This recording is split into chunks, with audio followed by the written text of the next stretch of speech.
Praise the Lord. ஆவியின் கனிகள், கனியுள்ள வாழ்க்கை. ஆவியின் கனியுள்ள வாழ்க்கை என்ன? ஆவியின் கனிகளை கொடுக்கும்படியாய் கர்த்தர் நமக்காக காத்து கொண்டிருக்கிறார். என் பிள்ளை ஆவியின் கனியோடு பரிசுத்தமா இருக்கணும்னு ஆண்டவர் வாஞ்சிக்கிறார்.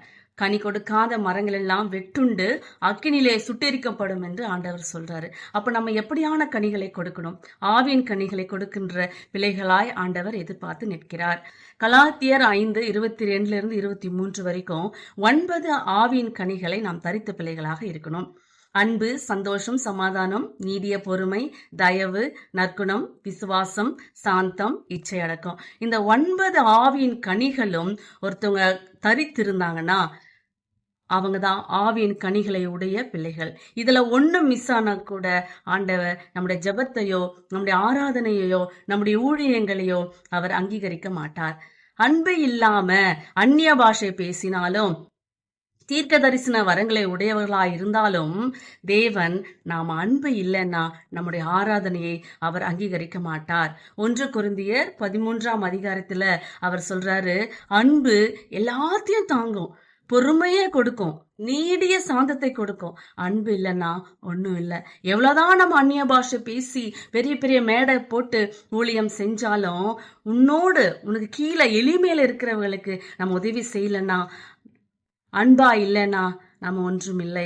அன்பு சகலத்தையும் தாங்கும். நம்ம அன்பா இருக்கும் பொழுது எளியவர்களை நேசிக்கும்படியாக, எளியவர்களுக்கு நாம் உதவி செய்யும்படியாக, நம்முடைய ஸ்டாண்டர்ட்ல மட்டும் இருக்கிறவங்கள மட்டும் நம்ம நேசிக்காம எல்லாரையும் நம்ம நேசிக்கும்படியான ஆண்டவர் அந்த இடத்துல, அதுதான் ஆவியின் கனிகளை கொடுக்கிற பிள்ளைகளுக்கு அர்த்தம். எளியவர்களை நேசித்து நாம் ஊழியம் செய்யும் பொழுது அந்த ஊழியத்தை, அந்த ஆராதனையை, அந்த பாடல்களை, அந்த தெய்வ வசனங்களை சொல்கிற ஒவ்வொரு ஊழியங்களையும் தேவன் ஆசீர்வதிக்கிறார், அங்கீகரிப்பார். அப்படி இல்லாத ஊழியங்கள் அங்கீகரிக்கப்படாது. ஆவியின் கனி என்ன? நம்முடைய வாழ்க்கையில நற்குணங்களோடு நாம் இருப்பதுதான் ஆவியின் கனிகள். ஆண்டவர் குடும்பத்துல கணவனுக்கு சொல்றாரு, மனைவியை நேசி, மனைவிடத்துல அன்பாயிரு. கணவன் அன்பா இருக்கும் பொழுது மனைவி கீழ்ப்படிவாள், அந்த குடும்பத்துல சமாதானம் உண்டாகும் என்று ஆண்டவர் சொல்கிறார். கணவன் மனைவியை நேசிக்கலன்னா மனைவி கணவனுக்கு கீழ்ப்படியாம போறதுனால அநேக ஆசீர்வாதங்களை அந்த குடும்பம் இழந்து போகிற சூழ்நிலைகள்ல நம்ம பார்க்கிறோம். அதனால குடும்பத்தின் ஆசீர்வாதத்திற்கு ஆண்டவர் சொல்றாரு, மனைவியை நேசிங்க, உங்க சபையை நேசிங்க. சபையில ஒரு ஆளை மட்டும் நேசிக்கணும் அப்படின்னு ஆண்டவர் சொல்லல. எல்லாரையும் ஒரே போல நேசிக்கணும், ஈக்குவலா ட்ரீட் பண்றணும். நம்ம ஏன் அன்பா இருக்கணும் அப்படின்னு ஆண்டவர் எதிர்பார்க்கிறாரு. அன்பு நீடிய சாந்தமும் தயவும் உள்ளது. அன்புக்கு பொறாமை இல்லை. அன்பு தன்னை புகழாது, இருமாப்பாயிராது, அயோக்கியமானதை செய்யாது, தற்பொழிவை நாடாது, சினம் அடையாது, தீங்கு நினையாது, அநியாயத்தில் சந்தோஷப்படாமல் சத்தியத்தில் சந்தோஷப்படும், சகலத்தையும் தாங்கும், சகலத்தையும் விசுவாசிக்கும், சகலத்தையும் நம்பும், சகலத்தையும் சகிக்கும். அன்பு ஒரு காலமும் ஒழியாது. நம்முடைய அறிவு குறைவுள்ளது, நாம் தீர்க்க தரிசனங்களும் குறைவுள்ளது. நிறைவானது வரும்பொழுது குறைவானது ஒளிந்துப்போம்.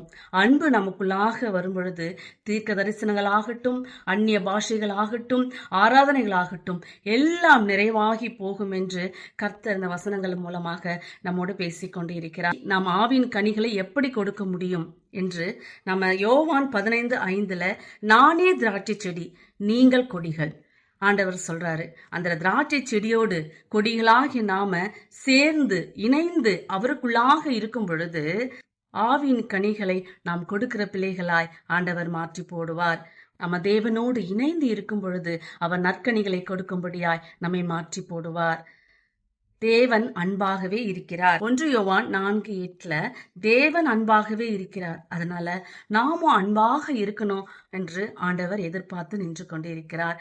தீர்க்க தரிசன வரங்களை உடையவர்களாக இருக்கட்டும், அநேக ரகசியங்களை அறிந்தவர்களாக இருக்கட்டும், ஆராதனையிலே நான் தான் ஃபர்ஸ்ட், வெரி குட் ஆராதனை செய்பவர்களாக இருக்கட்டும், நல்ல வாய்ஸ், நல்ல மியூசிக் வச்சு பாட்டு பாடுறவங்களா இருக்கட்டும்.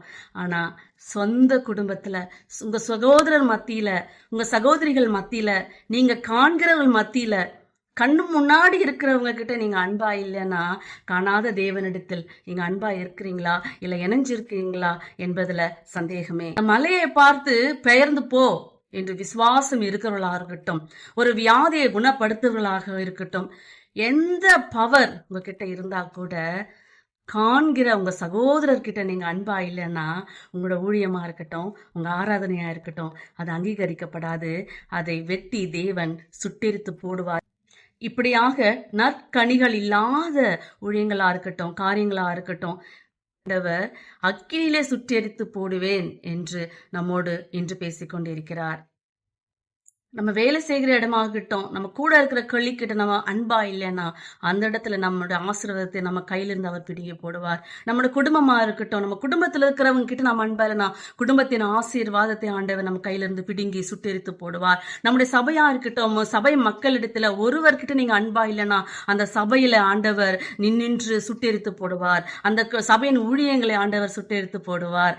நற்கனிகளை கொடுக்காத அது குடும்பமா இருக்கட்டும், சபையா இருக்கட்டும், நீங்க வேலை செய்கிற இடமாக நீங்க நற்கனிகளை, ஆவின் கனிகளை கொடுக்கிற பிள்ளைகளாய் இந்த அன்பு, சந்தோஷம், சமாதானம், நீடிய பொறுமை, தயவு, நற்குணம், விசுவாசம், சாந்தம், இச்சையடக்கம், இது எல்லாத்திலும் நம்ம இருக்கும் பொழுது, இந்த எல்லா கலவையும் நாம கடைபிடிக்கும் பொழுதுதான் ஆண்டவர் நம்முடைய ஆராதனைகளையும் நம்முடைய ஆசீர்வாதங்களுக்கும் அவர் தேவனாயிருக்கிறார். நம்ம குடும்பங்களில நம்ம அன்பா இருக்கிறோமா? வேலை செய்கிற இடத்துல நம்ம அன்பா இருக்கிறோமா?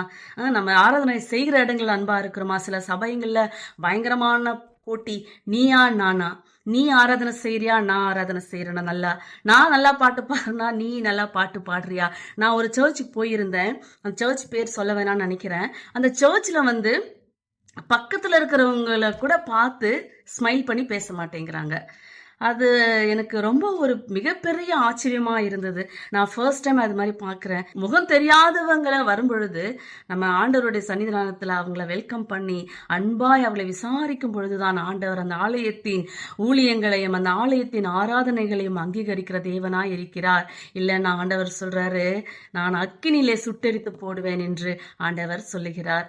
கர்த்தரிடத்துல நன்மையையும் கிருபையையும் நாம் பெற்றுக்கொள்ளும்படியாய், நாம் ஆசீர்வாதமாய் இருக்கும் பண்ணும்படியாய், செய்கிற காரியங்களை அவர் ஆசீர்வதிக்கும்படியாய், நம் குடும்பத்துல எண்ணெயாகிலும் அப்பமாகிலும் குறைந்து போகாதபடி நம்முடைய கையின் பிரியாசங்களை தேவன் ஆசீர்வதிக்கும்படி, நல்ல ஒரு வேலையை கிடைக்கும் பண்ணும்படியாகவும், வியாதிகளை குணப்படுத்தும்படியாகவும், குழந்தை இல்லாதவர்களுக்கு குழந்தைகளை கொடுக்கும்படியாகவும் தேவன் சொல்றாரு.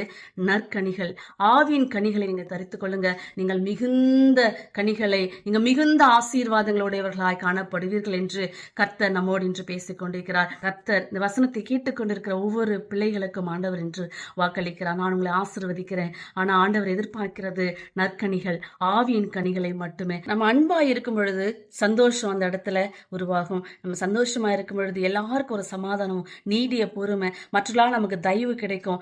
நம்ம மற்றவர்களுக்கு தயவு செய்யும்படியா தேவன் நம்மை மாற்றி போடுவார்.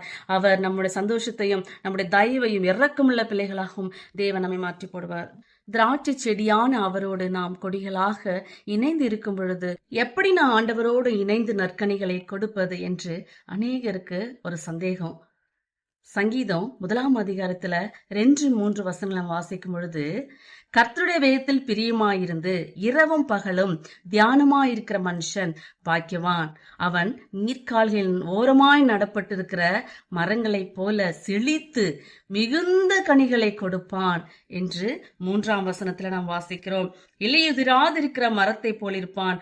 அவன் செய்வதெல்லாம் இலை உதிராதிருக்கிற மரத்தை போல எப்பவுமே செழிப்பான மரமாயிருக்க தேவன் நமக்கு உதவி செய்வார். கர்த்தருடைய வேதத்துல பிரியமாயிருந்து அதை தியானிக்கும் பொழுதுதான் நாம் அவரோடு இணைந்திருக்கிறோம். இந்த வசனங்களை படித்து இரவும் பகலும் தியானமாயிருக்கும் பொழுது கர்த்தர் நம்மை அநேக கனிகளை கொடுக்கும்படியாய், இலை உதிராதிருக்கிற மரத்தை போல எப்பவுமே செழிப்பாயிருக்கும்படியாய் தேவன் நம்மை ஆசீர்வதிக்க தேவனாயிருக்கிறார். கர்த்தர் தாமே நற்கனிகளை கொடுக்கும்படியாய் ஒவ்வொருவரையும் இன்று ஆசீர்வதித்து குடும்பங்களையும், வேலை செய்கிற இடங்களையும், பிள்ளைகளையும், வருகிற சந்ததிகளையும் தேவன் ஆசீர்வதிக்கும்படியாய், நற்கனிகளோடு இருக்கும்படியாய், வாழும்படியாய், ஆசீர்வாதத்தை பெற்றுக்கொள்ளும்படியாய் கர்த்தர் நம்மை ஆசீர்வதிப்பாராக. God bless you all.